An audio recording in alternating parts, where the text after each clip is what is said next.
પાટણ જિલ્લા પત્રકાર એકતા પરિષદ દ્વારા પોલીસે પત્રકાર પર કરેલ હુમલા સંદર્ભે આવેદન। હારીજ ખાતે પત્રકાર સાથે બનેલ ઘટનાને પગલે પત્રકાર આલમમાં રોષ ફેલાયો છે, જેથી પત્રકારો હવે આકરા પાણીએ જોવા મળ્યા છે। હારીજ પોલીસ મથકે માગવા ગયેલ પત્રકારને પોલીસકર્મી અભદ્ર ભાષાનો ઉપયોગ કરી ગંભીર રીતે ઈજાઓ પહોંચી હતી, ત્યારે તાત્કાલિક 108 મારફતે પત્રકારને હારીજ રેફરલ હોસ્પિટલ સારવાર માટે લઈ જવાયેલ। બાદમાં વધુ સારવાર અર્થે પાટણની ધારપુર મેડિકલ હોસ્પિટલ ખાતે દાખલ કરવામાં આવેલ। પત્રકાર દ્વારા હુમલો કરનાર પોલીસકર્મી વિરુદ્ધ ફરિયાદ દાખલ કરાવાઈ હતી, ત્યારે પાટણ જિલ્લા પત્રકાર એકતા પરિષદ દ્વારા પત્રકારને ન્યાય મળે તે માટે જિલ્લા પોલીસ વડા તેમજ જિલ્લા કલેક્ટર કચેરી ખાતે પહોંચી આવેદનપત્ર આપીને ઉગ્ર રજૂઆત કરી હતી।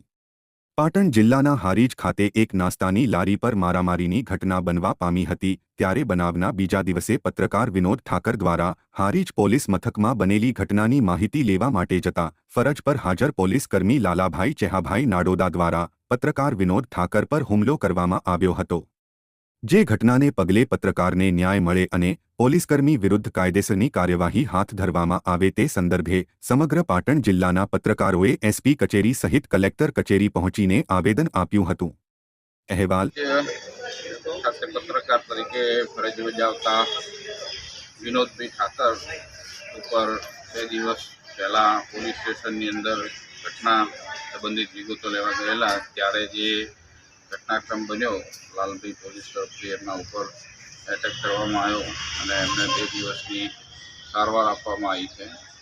એ સંબંધે પોલીસ દ્વારા પોલીસ સ્ટેશનમાં જ કાયદો હાથમાં લઈ અને એક વિકલાંગ પત્રકાર ઉપર જે હુમલો કરાયો અને પાટણના પત્રકાર મિત્રોએ સમગ્ર જિલ્લાના પત્રકારોમાં ઘેરા પ્રત્યાઘાતો પડેલા અને આ ઘટનાનો સખત વિરોધ કરી આજે જિલ્લા પોલીસ અધિક્ષકશ્રીને એક આવેદનપત્ર આપવામાં આવ્યું છે અને હવે પછી આવી ઘટનાઓ ન બને ત્યારે પ્રેસ અને પોલીસ એકબીજાના પૂરક થઈ અને કાર્ય કરતા હોય જિલ્લામાં અને આવી બનાવો બનતા હોય એ અશોભનીય છે। આવી ઘટનાઓ ન બનવી જોઈએ। જ્યારે પોલીસના કાર્યમાં પ્રેસ મિત્રો હંમેશા સહયોગી બન્યા છે અને બનતા આવ્યા છે, પાટણનો પોઝિટિવ પત્રકારત્વ છે, અને ત્યારે આ ઘટનાક્રમ બન્યો છે અને જિલ્લાના સમગ્ર પત્રકાર આલમે સખત શબ્દોમાં વખોડ્યો છે અને જિલ્લા પોલીસ વડા સમક્ષ મૌખિક અને લેખિતમાં રજૂઆત કરી છે કે આની ન્યાયી તપાસ કરવામાં આવે અને જવાબદાર પોલીસ અધિકારી જે છે પોલીસ પીએસઓ એના સસ્પેન્ડ કરવામાં આવે એ સંબંધે તપાસ કરી અને જિલ્લા પોલીસ વડાએ ખાતરી આપી છે, ગુનો અમે દાખલ કર્યો છે અને એ અંગે જરૂરી કાર્યવાહી કરવામાં આવશે।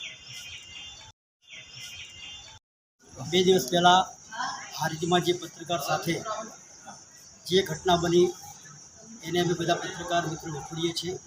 આજે એસપી કચેરી અમે એસપી સાહેબને રૂબરૂ મળી આવેદનપત્ર પણ આવ્યું અને ઝારખંડ એ કબૂલ કર્યું છે કે પત્રકાર એ ચોથી જાગીર છે, સ્વતંત્ર છે, એની કામગીરીમાં કોઈ દખલગીરી કરે તો એની શિક્ષાત્મક પગલાં લેવા 24 કલાકની ધરપકડ કરવી।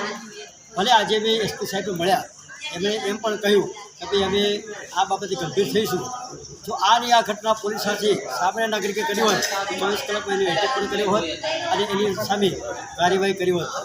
એટલે અમે આ ગુનાને ગંભીરથી વખોડીએ છીએ। જો